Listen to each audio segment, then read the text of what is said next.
Well, hello there, Careblazers. Don't mind Milo. He's just going to join us. And don't mind the lack of anything visually appealing behind me. I'm working on coming up with a new backdrop. But I didn't want that to stop me from spending this Sunday afternoon recording another video. And this one is going to be more on the unspoken griefs of dementia care. We often talk about grieving and grief and ambiguous loss, but I want to get down to specifics on some of the reasons why dementia caregiving is so incredibly painful, so incredibly hard. And I recently did a 14-day series called Unspoken Griefs of Dementia Care, where I broke this down and I talked about it. And I want to go over some of them with you. And I want you to tell me maybe what I'm missing. What would you add to this? So, reason number one why dementia caregiving can feel so hard is that as a careblazer, you're sacrificing so much of your time, your money, your energy, all these things. And for many of you, it will go unnoticed, unappreciated, or maybe even you will receive some resentment and frustration from your loved one for doing so much care because they don't think they need it. Reason number two is the number of support systems, friends, family, even in your life will start to shrink as this disease continues. It's not like a disease that for most people will be over in a couple of months. For many of us, it's lasting years, maybe even decades. And over that time, as you become less available and more stressed out and have more demands of caregiving, the people around you start to disappear.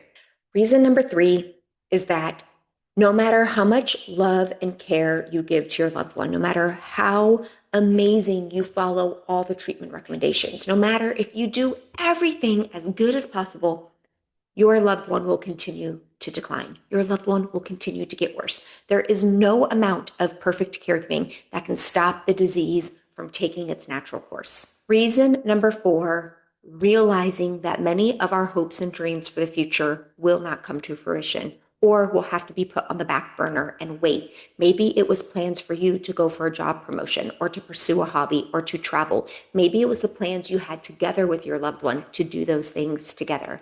And realizing that because of this disease, those things will not happen or will not happen anytime soon. Reason number five might seem small, trivial, not important, but I can tell you with all of the life changes about how dementia can change our lives as caregivers, this is a big one that many caregivers have told me about and then tell me they feel guilty for feeling this way. And I'm here to tell you it is so normal. But basically, this unspoken grief has to do with how your own environment around you changes to look less like a home and more like a hospital. Maybe the cute throw rugs have to be taken away because they're trip hazards. Maybe there are absorbent pads on all of the furniture to soak up any accidents that might happen. Maybe there are pill boxes and medications everywhere, Hoyer lifts, adaptive equipment. Your home starts to look closer to a hospital room than it does to your sanctuary. And for many people, myself included, my home is my place of peace. It's my place of calm. It's a place I look forward to going to whenever I'm the most stressed. And when dementia starts to take over, that can change for the caregiver.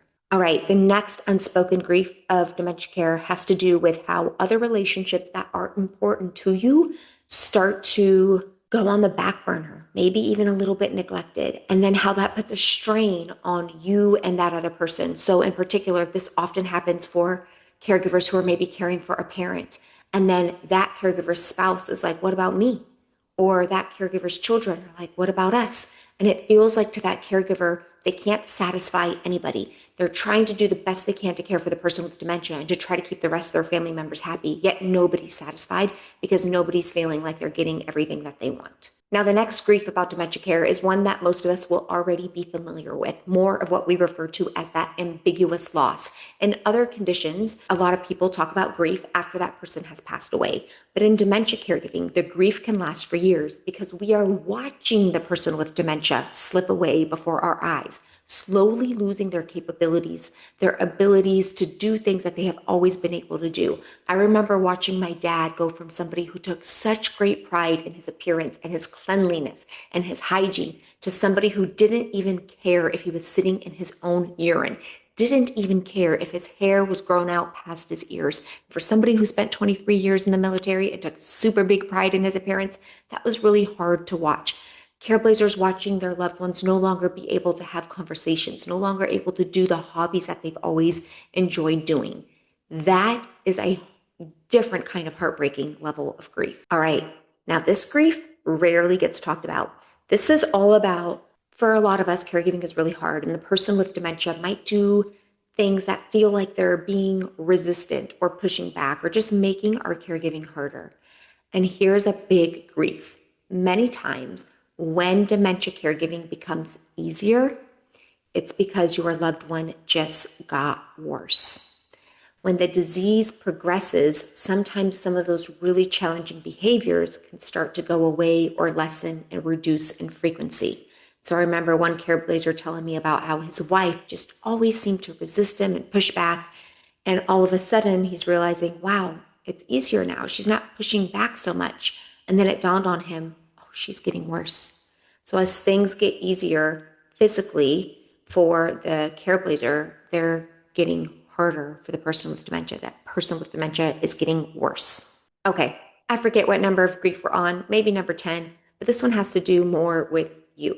So as a Careblazer, we are putting so much time and energy and effort into making sure our loved ones are getting the best possible care, taking them to their appointments, making sure they're taking their medicine, trying to get them to eat as good as possible, that we neglect ourselves. We do not even put ourselves close to the level of importance many times as we do for our loved one with dementia.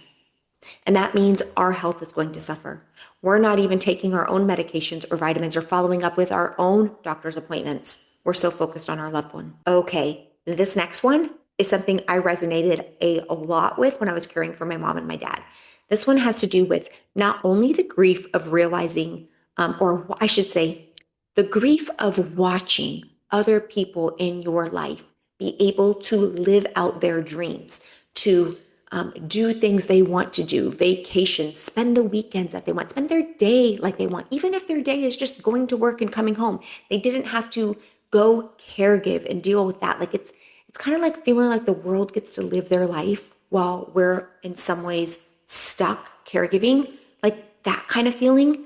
But also what I really felt was when we were given the opportunity maybe to have some sort of good opportunity, rest, relaxation, something, feeling like you had to hide it, feeling like if I didn't hide the fact that I was able to get away for a weekend or go spend some time at my cabin or had a family member come in, that they were able to watch my loved one to give me a break, I felt like I almost had to hide it, like it was something to be ashamed of and I couldn't share. Otherwise, people might think I'm not being as good enough of a caregiver, or maybe my life isn't as hard. It's just so crazy to say out loud, but it's something that I know many of us experience.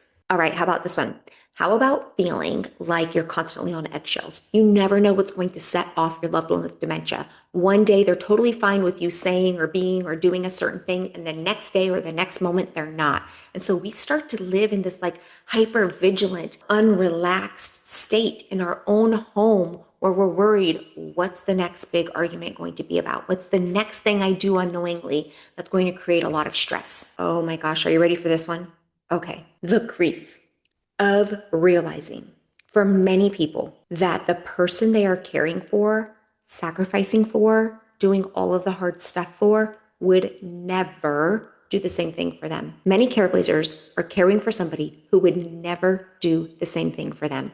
That is a hard thing to admit. It's a hard thing to recognize, acknowledge. It could lead to a lot of resentment, but it's a reality for many people. A lot of people are not caring for somebody because they know their loved one would do the same for them in return. For them, it's something else. It's something deeper, and it is heartbreaking. How about I end with this one, which might be one of the biggest unspoken griefs of all. And it's the grief of not wanting our loved ones to die, but also not wanting to see them suffer while living. And so you're constantly torn between, you're not wishing this person to die, but you also don't want them to keep living like they are. Like, what are we doing here? We're like stuck in this messy middle of feeling like there's no ideal outcome. So, Careblazer, which one of these unspoken griefs resonated the most with you, and what would you add to the list? All right, I'll be back next week, maybe with something a little bit more uplifting. Oh, and Careblazer, real quick, if you are not a part of our Care Collective, what are you waiting for? Today is the last day. The end of July is the last time we're accepting open enrollments for a while, for at least a couple of months. This is your chance to jump into a loving, supportive community with solutions to help you through whatever challenge in caregiving you're going through. You can go to the link below in the description or go to our website, www.careblazers.com, to learn more. I look forward to being able to learn more about you, learn more about your loved one with dementia, for you to meet many of our other dementia experts and our amazing, amazing Careblazer members who have gone through this journey with some of the best grace and love and compassion that I just know they would love to welcome you as well. So, Careblazers, if you are looking for more support, if you are looking for more answers, if you are just looking for a way to improve your life and have more success in caregiving, whatever that means to you, I encourage you to at least click on the link and join us and learn more about the Care Collective. There's absolutely no risk to you. It's a feel better or it's free guarantee. All right, sending you love. Also, Nico gets a belly rub for every person who subscribes from this video. So if you haven't already, click the red subscribe button. It's totally free, and Nico says thank you very much.